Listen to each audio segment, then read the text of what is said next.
catástrofe humanitaria. El señor Don Enrique es politólogo, técnico en electrónica, cofundador de la ONG de origen francés Vostok Solidaridad Donbass y experto en geopolítica local. Habla inglés, ruso y persa básico. Ha traducido al castellano Geopolítica de Rusia de Alexander Dugin y Cibergeopolítica de Leonid Savin. Cuando quiera, puede comenzar. Gracias por asistir también. Gracias a vosotros por la invitación. Bueno, pues os vengo a presentar este último conflicto de la ronda que tenemos de conflictos que todos comparten algo entre ellos. No solo que son una guerra, sino a quién le beneficia todo esto. Y siempre vemos ese eje Estados Unidos, Israel, petromonarquías del Golfo Pérsico, siempre beneficiándose de las desgracias ajenas o directamente fomentando que haya estas desgracias. En este caso, bueno, como todo tiene que tener un punto de partida, como ahí ven, he elegido 1991 para ponernos este punto de partida, pero obviamente muchos de ustedes dirán, bueno, esto se puede llevar más atrás. Claro que se puede llevar más atrás, pero hay que empezar por un sitio y no extendernos en 3 horas de exposición sobre la historia geopolítica de Europa Oriental desde hace 400 años, sino empezar desde hace una cantidad de tiempo suficiente que todos o la mayoría de nosotros ya estamos vivos y conscientes de los asuntos que ocurrían. En segundo lugar, pues os daré un desarrollo histórico de la situación que ha llevado a este conflicto y, por supuesto, hablaré sobre el origen del conflicto como tal y su desarrollo. Y en último lugar, bueno, aunque la ONG todavía no la tenemos registrada porque el Ministerio no nos ha respondido, pero sí tenemos planes, porque lo importante no es las cuestiones legales, sino lo importante es el qué vamos a hacer y el que cuando nos lleguen los papeles del Ministerio digamos, bueno, ya tenemos un proyecto y ya estamos trabajando sobre un proyecto, y ahí les avanzaré 2 proyectos, uno sencillo y otro bastante complicado, pero no por ello menos interesante. Y finalmente, por supuesto, las conclusiones. Desde el punto de partida, como dije, es un punto de partida que yo he decidido así para que sea lo más ligera posible la conferencia. 1991, disolución de la Unión Soviética y surgimiento de 15 nuevos estados independientes. Entre el año 91 y el año 94 se produce el periodo transicional, el periodo por el cual, en el caso de Ucrania, se pasa de la República Socialista Soviética de Ucrania a la República de Ucrania, como tal. Se configura como un Estado independiente, por supuesto, unitario, formado por 24 regiones, 2 ciudades federales, que no significa nada más que unas ciudades muy grandes, y es simplemente una división administrativa. Y luego está el caso de Crimea, que es importante verlo porque ahora se dice, no, es que Crimea es parte de Ucrania porque en el 91 pues formaba parte y ya forma parte para siempre, pero entre el año 91 y 94 en Crimea dijeron, nosotros os volvemos a Rusia o somos independientes, y se mantuvieron en esa línea hasta que finalmente, como el gobierno ruso del presidente Yeltsin era muy débil geopolíticamente, pues al final la conclusión para no llegar a un conflicto armado fue, bueno, pues os damos una república independiente dentro de Ucrania y quedamos todos más o menos contentos, pero el conflicto se mantuvo ahí, por un lado. Por supuesto, el otro punto de conflicto, como más adelante profundizaré, fue el tema de la base de Sebastopol. Para el Imperio ruso, desde antaño, cuando la toma de Crimea ante los tártaros, Sebastopol se configuró como la base naval desde la que dominar el Mar Negro. La Unión Soviética mantuvo esa posición y dijo, efectivamente, la flota del Mar Negro es Sebastopol y con eso controlamos el Mar Negro. Para Rusia independiente y, digamos, el repartirse toda la herencia soviética, dijeron, bueno, nuestros barcos tienen que seguir en Sebastopol y la flota rusa del Mar Negro tiene que seguir en Sebastopol. Para los ucranianos decían, no, esto tiene que irse de Crimea o quedárnosla nosotros, los ucranianos. Claro, por supuesto, a Estados Unidos le interesaba barrer geopolítico y por tratado toda una flota rusa. Es decir, si los rusos les entregaban su flota o la tenían que mandar a un puerto interior, que estaban bloqueados, y ya geopolíticamente Rusia en el Mar Negro y sobre todo en su proyección hacia el Mar Mediterráneo estaba bloqueada. Pero bueno, no quiero entrar demasiado con estos temas, sino centrarnos en el caso de Ucrania. El desarrollo histórico de este asunto es que desde el 94 hasta 2014, cuando estalla la revuelta del Maidán, es que el objetivo de Estados Unidos en todo el espacio postsoviético y, por supuesto, en la propia Rusia, era aislar a Rusia como fuera. En el caso europeo, todos los eslavos comparten un valor, y es ser muy nacionalistas. Esto lo usaron, bajo también otros prejuicios, usando lo antirruso, para impulsar un nacionalismo ucraniano desde el propio gobierno que fuera contra los rusos y que fuera, digamos, ese arma para alejar todos los países posibles de Europa Oriental de Rusia. Y esto no solo lo utilizaron en Ucrania, también lo utilizaron en los países bálticos principalmente, luego también en Polonia, pero claro, no todos los países les siguieron con este fundamento tan vamos a dejarnos llevar por lo antirruso y vamos a irnos a la Unión Europea, porque allí nos prometen que vamos a ser muy ricos. Bueno, la cuestión es que después de la Constitución en 1994, 10 años después, tenemos la Revolución Naranja, que hay que marcarla siempre en el contexto de las revoluciones de colores que estaban detrás de todas ellas Estados Unidos. Por ejemplo, las revoluciones de colores en diferentes países del ámbito Europa Oriental, también del ámbito de Asia Central, del Cáucaso, todas ellas siempre de Estados Unidos para poner a gente en el gobierno que fueran proclives a ellos. En el contexto de 2004 fue Tayikistán, Georgia y Ucrania.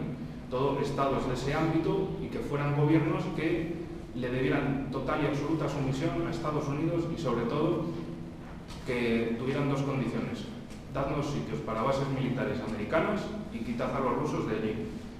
Y siempre con ese sentido, es decir, utilizaron algo que la gente tenía como propio, el valor nacional, el aprecio por la patria, el aprecio por la familia, para convertirlo en un odio contra otros, pero no en un odio cualquiera, sino en un odio específicamente dirigido para un objetivo. Y como digo, es aislar a Rusia y despreciarlos y eliminarlos en tanta medida como puedan.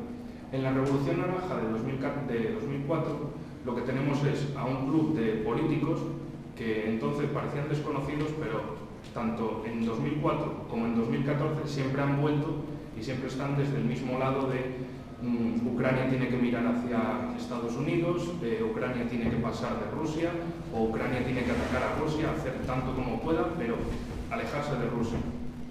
Esto nos llevó a que se dieran cuenta de que todavía, en el caso de Ucrania, como no es un país donde todos los habitantes son ucranianos, sino hay una gran población rusa, también minorías polacas, húngaras y rumanas, se dieron cuenta de que los liberales sí mandaban en Kiev, tenían el dinero, pero necesitaban algo más, necesitaban gente que diera la cara y la vida por ellos.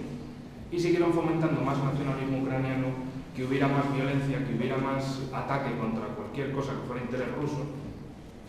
Y esto con el único objetivo de llegar hasta la revuelta del Maidán, otra revuelta de colores, y ya de esta vez no que fuera una revuelta encabezada por los liberales, que también propagandísticamente en Europa se vendió como que eran proeuropeos, banderas de la Unión Europea y tal, pero que los que se partían la cara con la policía o los que se dejaban la vida, que fueran los nacionalistas a los que hubieran estado alimentando para ir contra todo lo que fuera ruso, y ya cuando se identificara algo como esto es ruso, atácalo. Y ya no pienses nada más, simplemente atácalo.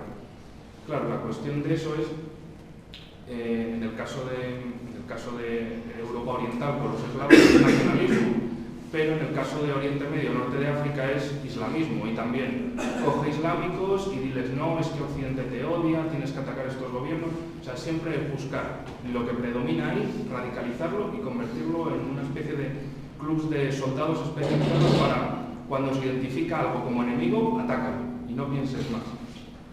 Entonces, bueno, llegamos ya a lo que es el conflicto que empieza, la revuelta del Maidán empieza en noviembre de 2013 con la firma del acuerdo del presidente Yanukovych, con un acuerdo comercial con la Federación de Rusia, a lo que una parte del Parlamento, obviamente la parte pro-occidental, decían no, hay que firmar con la Unión Europea y hay que olvidarse de Rusia. Precisamente eran los del Club de la Revolución Naranja. Entre noviembre de 2013 y febrero de 2014 es cuando se produce toda la revuelta, principalmente conocida en Kiev, en la Plaza de la Independencia de allí. Termina en febrero con la huida del presidente Yanukovych, desaparece el gobierno, el Parlamento es asaltado, el Parlamento de Kiev, y en marzo de 2014 es cuando empieza el tema en Crimea. Y todo empieza a raíz de que la primera ley que hizo el gobierno golpista del Maidan fue: vamos a prohibir todas las lenguas en Ucrania y solo vamos a dejar el ucraniano como lengua oficial y absoluta. Eso provocó una reacción inmediata en Crimea. Los crimeanos dicen: no, nosotros somos rusos y hablamos ruso. Y esto ya es pasarse de la raya absolutamente. Pero obviamente aquí se puede entender como una especie de relato en el que hay unos buenos y otros malos. No, aquí hay unos que son muy malos y otros que son malos. Es decir, esto es geopolítica, y las cuestiones ideológicas, cuando hay grandes intereses económicos de por medio y estamos tratando con élites económicas, pues unos se pueden aprovechar mucho de la gente y los otros solo un poco, en la medida en la que sus intereses estén necesitados de tener más empleo de fuerza humana o menor. En el caso de Crimea, como ya tenía el precedente de que siempre había estado en contra de todo lo que fuera políticas de crear Ucrania como un Estado unitario, un Estado estilo siglo XIX en Europa, o sea, un Estado-nación, de repente aparecen los hombres de verde, que fue un caso de encubrimiento absoluto. Para mí eran tropas rusas, claramente, porque todo actúa en favor de ellos. Como en todo en geopolítica, si algo parece que actúa en favor de alguien, es que es ese alguien el que está detrás. Si el terrorismo islámico actúa en favor de Estados Unidos, aunque no estén ellos detrás con sus símbolos, es que a ellos son los que han estado dirigiendo eso. Y en este caso, ¿qué pasó con Crimea? De repente, una serie de hombres de verde, es decir, soldados vestidos con uniformes militares, pero sin símbolos de ejército ni identificación de rangos, toman las instalaciones críticas de Crimea, los cuarteles, y a partir de ahí dicen: bueno, y ahora se va a hacer un referéndum por el que los crimeanos van a decidir su futuro, si van a querer seguir siendo parte de Ucrania o independientes o parte de Rusia. Claro, todo esto se dio en un proceso muy rápido. A lo largo de marzo se hizo el referéndum, salió una mayoría clarísima, absolutísima, de que los crimeanos querían volver a Rusia, y el gobierno ruso se dio mucha prisa para tramitar la ley correspondiente de inclusión de Crimea, de la República de Crimea y de la ciudad federal de Sebastopol, que fueron las dos entidades que se unieron a Rusia. Y aquí hubo mucha prisa. ¿Y por qué digo esto? Pues en Rusia el presidente Putin fomentó mucho el nacionalismo ruso, y también propiamente los rusos, ya que recibían tanto odio desde los ucranianos, ellos también respondieron con más. Y aquí el gobierno ruso, aprovechando todo este esquema de, bueno, ya que los ucranianos están muy denostados, pues te quedas con Crimea, y es como una especie de símbolo nacional de reunificación de los rusos. Por supuesto, mucha prisa. ¿Pero por qué? Porque Crimea tiene, por un lado, la base de Sebastopol, y porque Crimea es el centro del Mar Negro. Y tienes también el mar territorial contiguo a Crimea, que está lleno de, dicen que hay bolsas de gas y quizá bolsas de petróleo. Es decir, sí, por supuesto, la excusa era el nacionalismo ruso, reunificar a los rusos, pero aquí hubo mucha prisa, y ahí tenemos motivos para pensar que las cuestiones eran económicas que estaban por detrás de esto. También, en cuanto terminó el caso de Crimea, estalló en las regiones del este de Ucrania, en la región de Donetsk y Lugansk, lo que, para resumirlo en una palabra, en la región del Donbass. Aquí también se produjeron revueltas anti-Maidan, es decir, poblaciones que en gran medida son rusos o de habla rusa, porque aquí hay una cuestión de que unos dicen que si son rusos, otros dicen que si son ucranianos como tal, pero de habla rusa. Es decir, hay ucranianos de habla ucraniana y ucranianos de habla rusa. Tienen ahí su cuestión de identidad. La cuestión, el procedimiento fue bastante parecido. Primero una revuelta, pero aquí no hubo hombres de verde. Aquí simplemente la gente, o exmilitares o voluntarios desde fuera, tomaron las instituciones de poder y dijeron: nos declaramos en rebeldía con el gobierno de Kiev, con el gobierno de Maidan. Hicieron un referéndum. La idea era lo mismo que había pasado en Crimea, que pasara aquí. Es decir, nos independizamos de Ucrania y luego nos integramos en Rusia. ¿Y cuál fue la respuesta del gobierno ruso? Este no es el momento. Y los dejaron tirados. Aquí pues no había una base naval, no había mar ni grandes recursos naturales ni nada. De modo que, bueno, la prisa que se dieron con unos no se la dieron con otros. Y aquí al Donbass lo dejaron absolutamente tirado y el conflicto en su gran dimensión se data desde verano de 2014 hasta invierno de 2015. En los momentos en los que se dan las grandes operaciones militares, el gobierno ucraniano dice que lo que va a establecer en Donetsk y Lugansk, que es una área de operaciones antiterroristas, y en el Donbass lo que dicen es que están realizando una guerra de liberación nacional contra el ocupante ucraniano. Y bueno, la cuestión es que ya se entra en la vorágine de odiarse unos a otros y ya la entropía es máxima, ya es todo es odiarse, los ucranianos, y aquí aparece como que si los rusos son unos bolcheviques, que si los ucranianos son unos nazis, y literalmente este fue el discurso dominante durante estos meses. Es decir, polarizar al máximo, pero no polarizar en base a algo razonado, sino en base a algo irracional, algo descorazonado, algo que sea, estos tienen que ser tal y la gente tiene que identificarse con estos o con los otros. No puedes identificarte con nada más. Esto también es muy típico de los conflictos que promueve Estados Unidos. Por ejemplo, en el caso de Yugoslavia, o tú estás con los buenos o con los malos.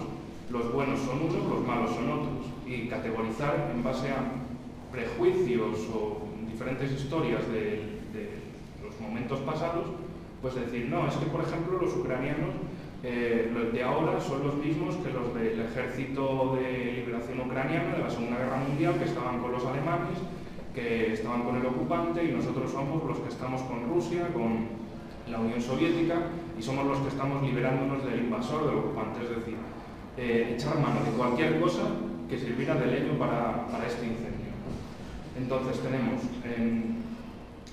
que a lo largo de estos meses, desde verano de 2014, desde junio de 2014 hasta febrero de 2015, lo que se producen son dos grandes ofensivas del ejército ucraniano que terminan en fracaso, y cuando se dieron cuenta de que habían fracasado pedían un acuerdo de paz, el acuerdo de paz Minsk I en septiembre de 2014 y Minsk II en febrero de 2015, que bueno, decían, sí, bueno, esto van a ser acuerdos de paz, pero enseguida Estados Unidos decía, os mandamos material y vosotros seguid la guerra. Claro, eso es lo importante, que aquí la gente muera para intereses de otros. Hay una cuestión muy interesante que no se dice obviamente en la prensa occidental, y son los millones de refugiados del Donbass que se han ido principalmente a Rusia. Esos no salen en las noticias, son también refugiados de guerra, son también refugiados que han provocado a los amigos de Estados Unidos, pero no salen aquí. Esos refugiados no importan, no son supuestamente sirios que vienen de Eritrea, ni cosas así. Estos, pues, que se preocupen otros de ellos. Que muere gente, no pasa nada. También decían los compañeros de la primera conferencia que cuando pasa algo en Kosovo, aquí tampoco es noticia, pues lo mismo pasa con esto. Que hay refugiados, que hay muertos, no es noticia. La noticia es lo que el sistema te quiere que veas, y es, hoy hablamos de Siria, ayer hablábamos de Libia, pero siempre tiene que ser el asunto que sea y desde el enfoque que sea.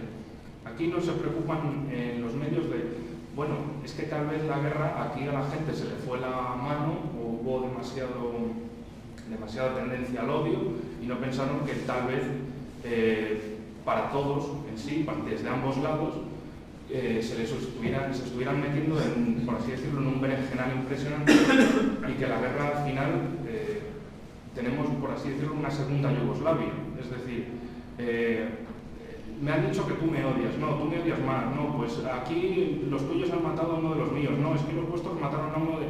Y ya tenemos la guerra. Y ya tenemos el clásico ejemplo de guerra, como la hubo en Yugoslavia, o como por ejemplo también lo ha habido y todavía lo sigue habiendo entre la India y Pakistán. Siempre es buscar cualquier pretexto para empezar otra guerra. Y de hecho, aunque suene un poco fantasioso o un poco realista, en conflictos entre la India y Pakistán, en escaramuzas fronterizas, empezaban porque no, tú me has tirado un cerdo a mis parcelas de islámico, no, es que vosotros habéis matado una vaca, para los hindúes, y empezar con cosas así, que esto también se llevaría a lo que es la gestión del miedo, que es parte de herramientas geopolíticas para causar todas estas guerras. Es decir, por ejemplo, el terrorismo. o pintadas del Estado Islámico por Europa. ¿Quién garantiza que han sido terroristas de verdad y no han sido precisamente los que quieren que haya guerra, los que nos quieren traer la guerra, los que han llevado la guerra a Siria, de utilizar esos símbolos para literalmente acojonar al mundo y decir, cuidado que los terroristas ya están aquí? ¿Y quién te dice que son los terroristas y no un agente de la CIA el que se dedica a hacer esas cosas? Porque lo importante es que en base a esos pequeños prejuicios que puede haber entre la gente, decir, vamos a crear de esto una guerra. Y claro, los beneficios siempre se los lleva alguien, y lo importante es ver quién se lleva los beneficios y quién está interesado en provocar un problema. Bueno, la cuestión es que desde la primavera de 2015 hasta el presente tenemos que, no es que haya un acuerdo de paz como tal, es que sencillamente tanto al ejército ucraniano como a las milicias del Donbass no les interesa la guerra porque no pueden soportar otro periodo de guerra como los anteriores y se dedican a escaramuzas fronterizas, a bombardeos que se supone que son ilegales porque retiraron la artillería del frente, pero bueno, que la llevan y la traen sin problema, y la cosa es que la guerra sigue pero a una escala menor. Aquí tenéis un mapa que, bueno, más o menos representa, para que os hagáis una idea, a pesar de que está en ruso, que os hagáis una idea de las áreas que controla cada cual. En rojo tenéis las áreas que controlan las milicias y en azul tenéis las áreas que controlan el ejército ucraniano. Y la Perdón, esto es solo el Donbass, ¿no? Sí, esto es el Donbass. Sí. Y bueno, lo importante de todo esto y digamos el punto fundamental de mi conferencia, lo que quiero que os quedéis con ello, es la ayuda humanitaria que nosotros queremos crear. Es decir, sabemos lo que hay y lo importante es ver las cosas, intentarlas ver lo más objetivamente posible. Y la gente se odia, pero también la gente está harta de la guerra y también se ha dado cuenta de que esos que venían diciendo no, es que los rusos son mala gente, no, es que los ucranianos son mala gente, al final esos son los que no están en el frente, son los que no sufren la guerra, pero sí son los que incitan a que haya más guerra. Entonces hay que tener eso muy claro y decir, ¿de qué lado vamos a estar nosotros? ¿De los que se lucran con la guerra o del pueblo que la sufre? Pues nosotros obviamente decidimos que con el pueblo. Aquí tenéis una imagen de, creo que es Gorlovka, una de las ciudades que está en el frente, y es un impacto de granada contra una casa y bueno, en las ventanas pues no hay cristales porque fueron destruidos. Entonces, bueno, la cuestión es, lo que promovemos son proyectos para construir la paz y sobre todo que la gente aprecie el valor de la construcción, que aprecie el valor de lo que es esforzarse y trabajar para conseguir algo, porque destruir es muy fácil. Por ejemplo, este vaso lo puedo tirar al suelo y se rompe y qué fácil es destruir, pero ¿cómo creas tú un vaso? ¿Cómo creas un vaso que en este caso te ayuda a beber agua? Eso es lo más difícil y eso es lo que queremos conseguir, que la gente aprenda y no se olvide nunca de que a pesar de vivir en un esquema de destrucción, que lo importante es construir, porque la paz es temporal. Un incendio en el bosque acabará algún día y hay que preocuparse de qué va a ser el día después, qué vamos a hacer cuando no haya incendio. Y por eso nuestra idea es muy clara, por la paz, por el pueblo y por esa positividad hacia la construcción. Que eso no significa una especie de pacifismo occidental de no nos gustan las armas, nada, no, por supuesto. Los enemigos acechan y las armas tienen que estar, pero hay que pensar que ¿para qué vas a luchar o quién te dice que luches en una guerra cuando lo que estás matando es a tu propia familia? Porque en el caso ucraniano, sobre todo, tenemos a familias de ucranianos y rusos o con familia por toda Ucrania y dices, ¿cómo a esta gente la han llevado a una guerra entre ellos? Y uno puede pensar, por ejemplo, en la situación de España, también el separatismo catalán, que está muy financiado y muy apoyado desde, por ejemplo, Israel o Estados Unidos, decir, no, es que los andaluces son mala gente, los castellanos son mala gente, todos son mala gente, pero los catalanes son gente magnífica, por no decir palabras más grandes. En el caso ucraniano es lo mismo, los ucranianos son muy buena gente, el resto es muy mala gente. Y en Ucrania, allí se ha llevado a una guerra. ¿Y qué nos hace pensar que por estos pequeños detalles que parecen nimios, no se acaba llegando a una guerra? Y no se acaba llegando a que, por ejemplo, un grupo terrorista catalán se dedique a sembrar más odio, a atacar, y al final que todos odiemos a Cataluña por culpa de unos terroristas que están precisamente apoyados por quienes quieren vernos a todos destruidos. Entonces, por eso hay que pensar en las cosas en su conjunto y en quién beneficia. Y sobre todo, orientarnos hacia la construcción, hacia la creación.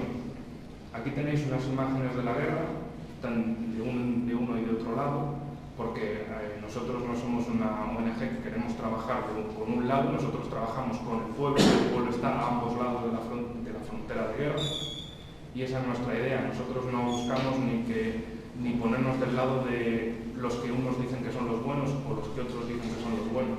Para nosotros los malos son los que han traído la guerra, tanto si la traen desde Moscú como si la traen desde Washington. Aquí hay más imágenes y más imágenes, o sea, esto no es escenarios de película, esto es el Donbass tal y como... Bueno, estas imágenes de ahora son durante la gran operación de enero y febrero, como quedaron algunas de las ciudades. Y para terminar, que no sé cómo vamos de hora, ¿vamos bien? Vale. Pues para ir acabando os voy a presentar los dos proyectos que tenemos más o menos organizados, es decir, no podemos hacer nada legalmente, pero eso no significa que no podamos mostrar nuestros proyectos y para qué queremos hacerlo. El primero puede sonar así como muy de poca cosa. Bueno, la idea antes de presentar el título de esta campaña es pensar en que la gente que está allí se siente ignorada, se siente olvidada, se siente apartada, y con esto lo que queremos es que desde todo el mundo se realicen vídeos virales, por ejemplo, para cantar villancicos ahora que es Navidad, ahora que va a ser Navidad, villancicos en ruso, en ucraniano o en el idioma que sea, pero acordándose de la gente, de toda la gente que está sufriendo este conflicto, y que eso sea como un aporte moral, que no nos vayamos, digamos, por querer hacer algo, acabamos con el dilema del espagueti de oro, es decir, por querer llevar comida de allí, te coges un coche, te recorres 3.000 kilómetros para llegar y resulta que lo que has llevado lo podías haber comprado allí o podías haber mandado el dinero allí que otro lo comprara, y resulta que las cajas de espaguetis que has mandado, cada una vale 100 euros. Entonces, la cosa es hacer algo que esté a nuestro alcance y que tenga el mayor impacto beneficioso posible. Y pensamos que, bueno, esto es como muy, gracias a Internet, es bastante, y que hay cámaras en todas partes, siempre se puede hacer una campaña por todo el mundo de canciones por el pueblo y por la paz. Y el plan complicado. Este es, digamos, esto es para crear una obra colectiva entre todos los ucranianos. Este es nuestro objetivo. Es la iglesia de San Iver, en el barrio del aeropuerto de Donetsk, está en el frente y está, pues, básicamente destruida. Está tal que así. Nuestro objetivo es reconstruir y, bueno, primero buscar gente, buscar recursos y llevar miles de personas de ambos lados del frente de guerra para que tengan esto, que es lo que comparten, que todos son cristianos y que no deben todos son cristianos y todos son europeos y no deben olvidarlo.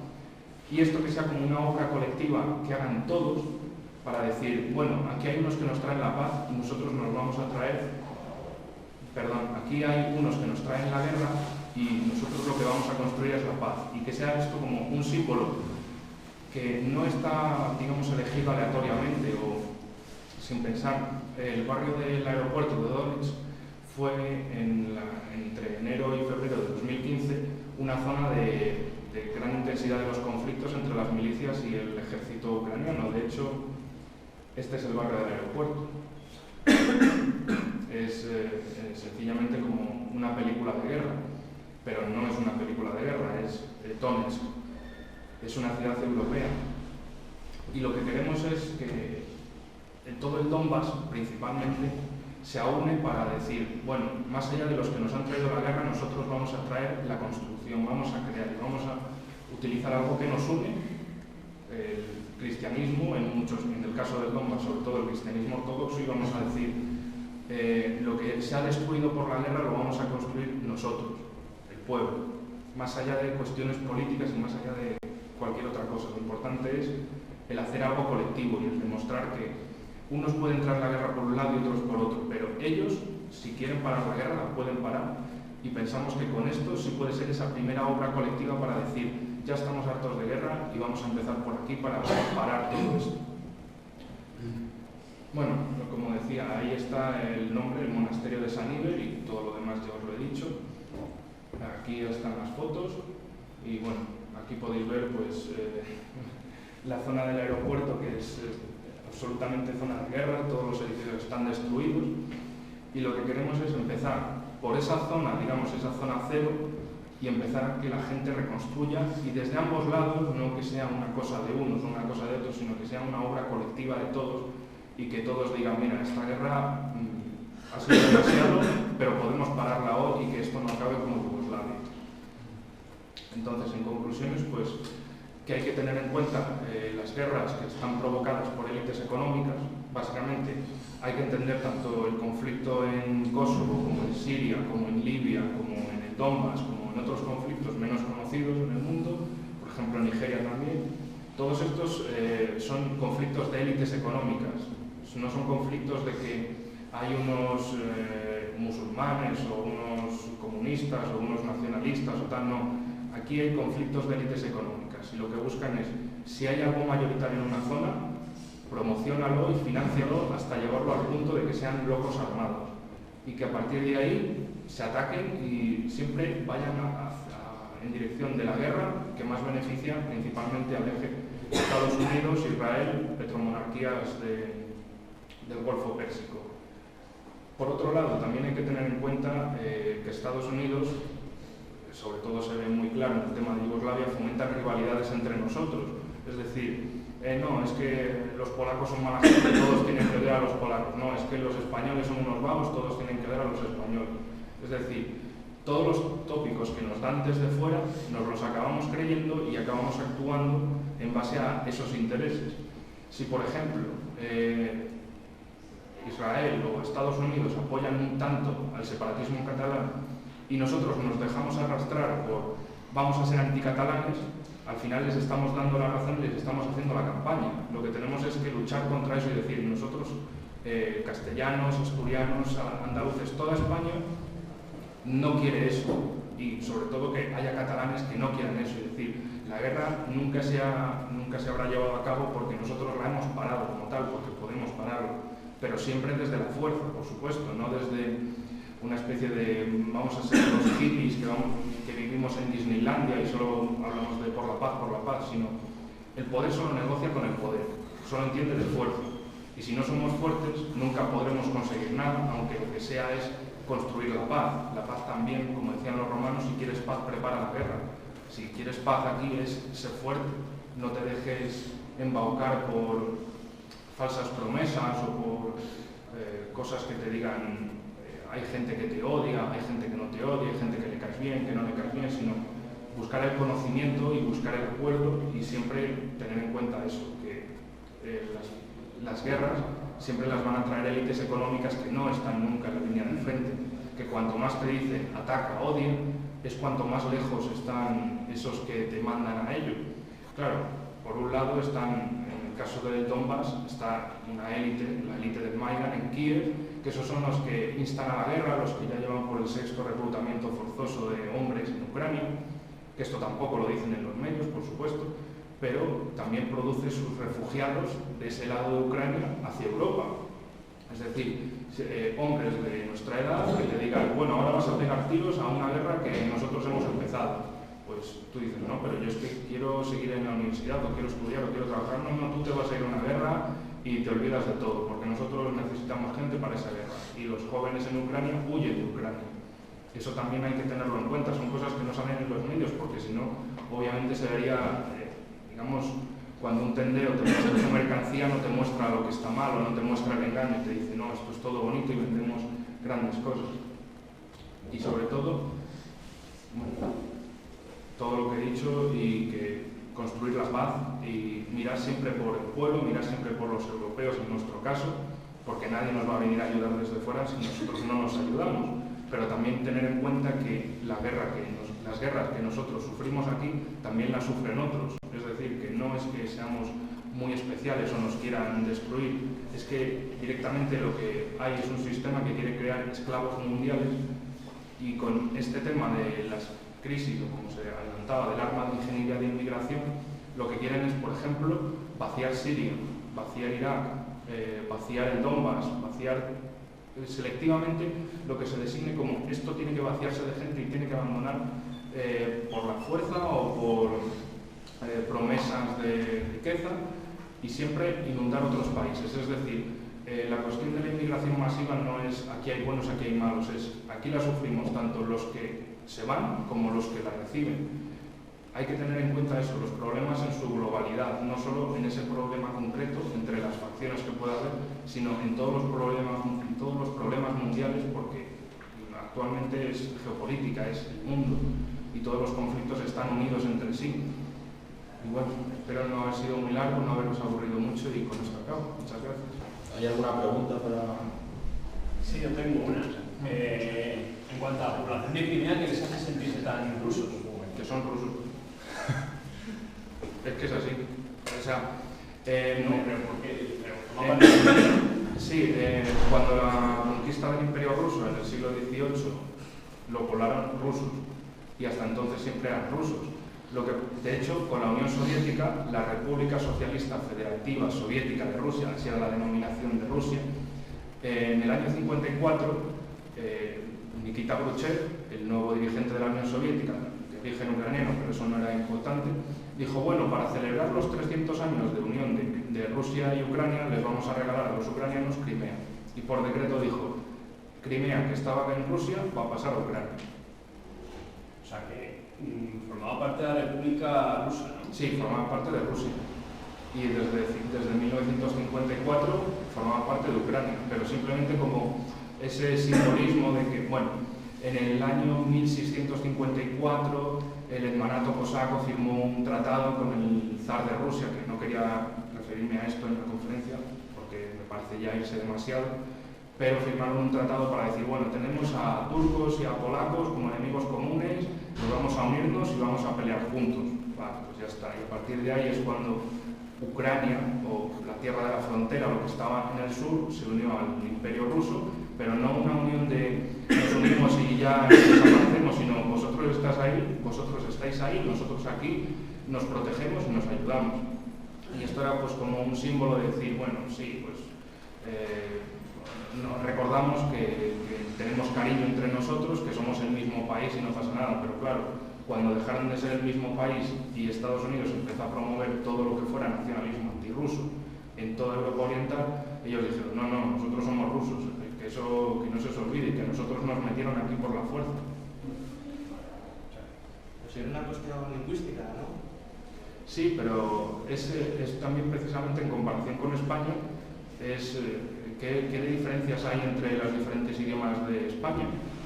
Es simplemente apreciarse y conocerse, pero allí han convertido esa pequeña cosa en un mundo y han dicho, no, es que, de hecho, la misma argumentación que se puede encontrar en el caso de Cataluña, exactamente igual, solo tienes que cambiar Rusia por España y Cataluña por Ucrania, igual. Decir, no, es que nuestro idioma es mejor, nuestro idioma es más antiguo, el vuestro es una mierda, exactamente todo. Ucrania es una de las cunas de Rusia. Sí, pero eso también es... Los de Kiev. Sí, pero yo no pondría nunca en conexión los de Kiev con Ucrania, porque es, por así decirlo, como hablar de Extremadura y del reino visigodo de Toledo. O sea, son dos cosas diferentes que son fruto de diferentes procesos históricos. Por historia y por un bagaje cultural común podría pertenecer al concepto de Rusia unificada. Sí, al concepto de los rusos. Eso por cuestiones de guerra y de reyes medievales. Sí, bueno, de la invasión mongola, que separó, digamos, a los rusos del norte con los rusos del sur, y a partir de ahí, bueno, Ucrania es algo así como Extremadura, lo que está más allá del Duero, lo que está, digamos, en la frontera. Y digamos, de hacer de eso todo un mundo y decir, bueno, en Extremadura también hablan diferente, pero no es una cosa que digas, esto es un país diferente, sino ellos también son algo interesante, son algo nuestro y son parte de nuestra cultura, y eso es lo que tanto en Rusia como en Ucrania nunca se lo han parado a pensar, yo creo. ¿Ninguna pregunta más? Bueno, pues muchas gracias, don Enrique, por haber asistido aquí. Ha sido un placer tenerte aquí como ponente y... ¿tiene una pregunta? No. Claro, que se me había olvidado. Es que quería hablar un momento, pues, si quieres subir aquí. Sí. Gracias.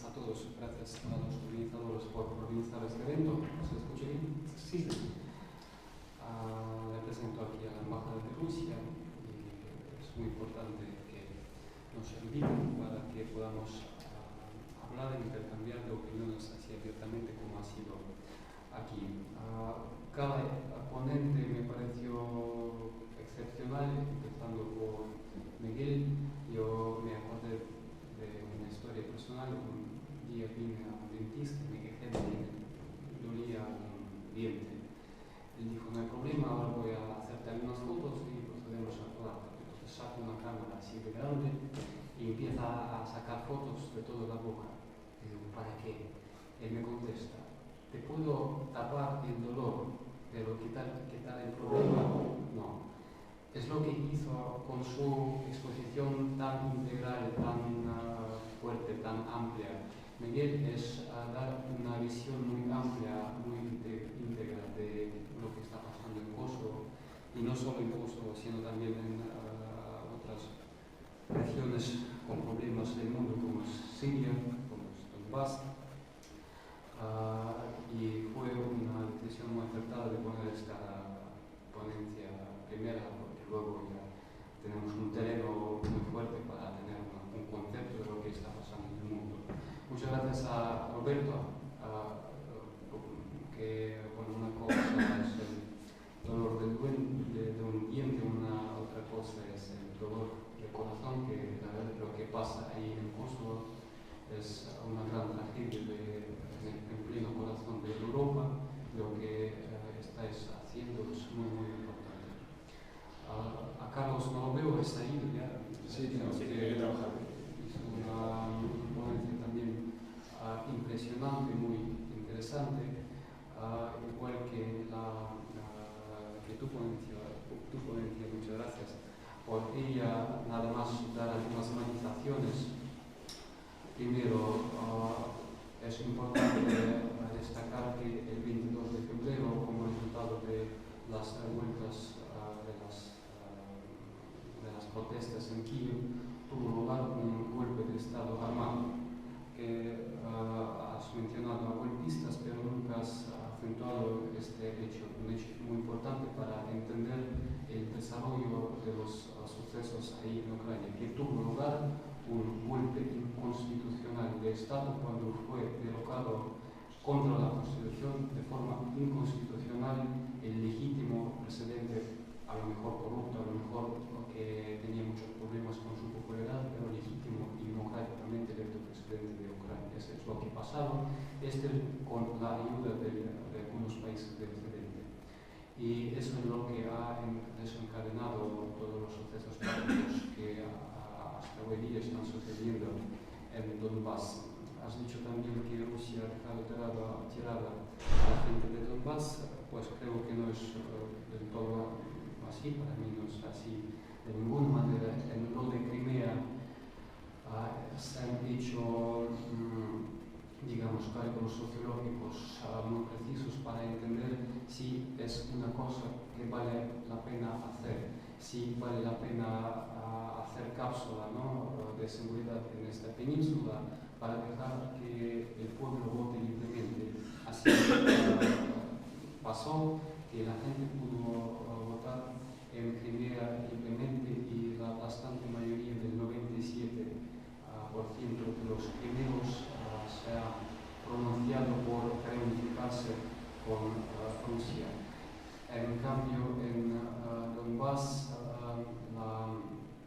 la correlación entre la gente que quisiera estar en Rusia y que no es muy distinta. Es por eso que hacer algo parecido sería muy peligroso y haría un conflicto y sufrimiento ahí mucho peor de lo que está pasando ahora.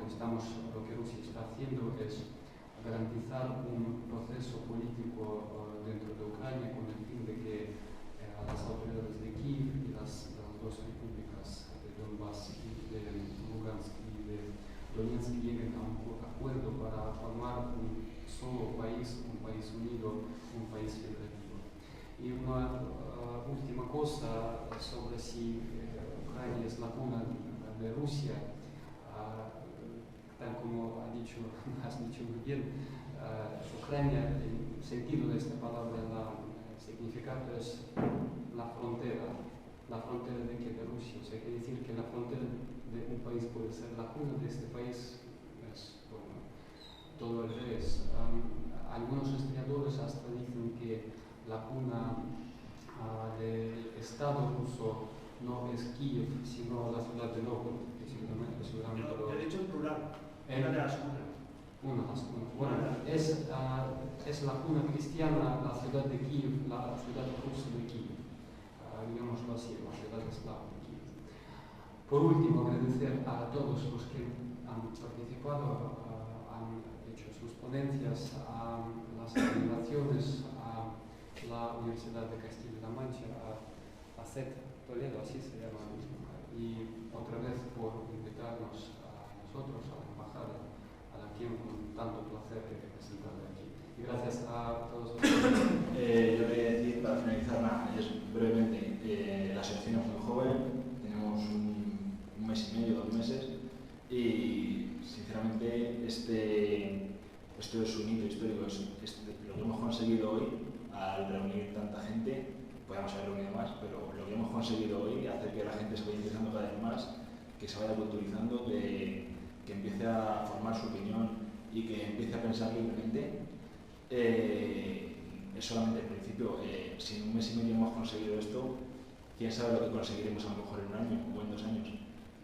Es una asociación universitaria, es de estudiantes, a ver, nosotros no vamos a ser estudiantes toda la vida, pero claro, esto no queda aquí, es que tú siempre vas a ser alumno de la universidad y vas a estar ligado a esta universidad hasta el día en que te mueras. Yo cuando salga de aquí tengo muy claro que el currículum y el prestigio de la universidad me va a ayudar o me va a perjudicar en tanto en cuanto vaya a conseguir un trabajo. O lo que yo aprenda en esta universidad no solamente va a ser lo que la universidad me ofrezca, sino también lo que me ofrecen mis compañeros, lo que me ofrece el personal docente, lo que me ofrece hasta el conserje que me saluda todas las mañanas. Y todo eso es lo que la asociación está intentando mejorar para crear el día de mañana en Toledo, que es un enclave único para que todas las carreras se conozcan y todos los universitarios se conozcan, un tejido industrial fuerte el día de mañana, que esté construido por gente que se conoce, por gente que sabe cómo trabaja, por amigos, más que por jefes y subordinados. Y yo creo que eso al final va a ser el futuro de la ciudad. Nada, y muchas gracias a todos por asistir.